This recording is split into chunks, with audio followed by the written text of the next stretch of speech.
जो हुस्न ॾिसी हिंगू करे सो खच्चर ना है खोदो आ, जो धरती जा न दर्द लिखे सो शायर ना है शोदो। सही है? हाँ सिंगर। जो हुस्न ॾिसी हिंगू करे सो खच्चर ना है खोदो आ, जो धरती जा न दर्द लिखे सो शायर ना है शोदो।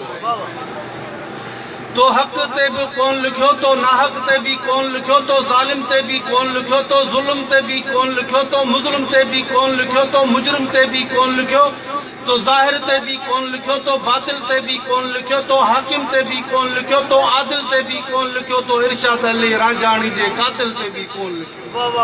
वो जालिम तव्हां ज़मीरन जो करे छॾियो सौदो आ, जो धरती जा न दर्द लिखे सो शायर ना है शोदो आ, जो हुस्न ॾिसी हिंगू करे सो खच्चर ना है खोदो।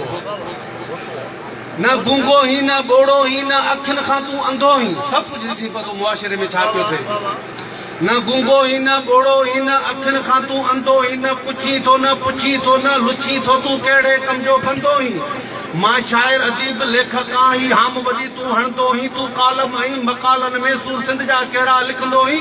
तूं वारस रुगो वर्सिन जो, तूं वारस रुगो वर्सिन जो, मथे कुर्सियुनि ते वञी वेंदो ही, खाई बिरयानी जी देग सजी पोइ स्टेजनि तां लहंदो ही।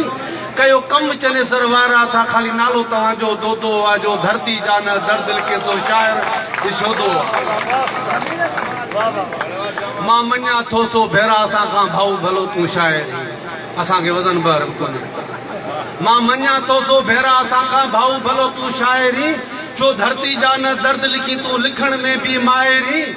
न ग़रीबनि ऐं मज़दूरनि जा मर्द लिखी, न वॾेरनि ऐं व्याजिनि जा तूं हारियुनि ते चढ़ियल कर्ज़ लिखी। कन केॾा ज़ालिम ज़ुल्म पिया, पर तोखे को बि न खुटको आ, बसि यार मुंहिंजो दिलदार मुंहिंजो रुगो पंहिंजो ई तोखे पिटको आ।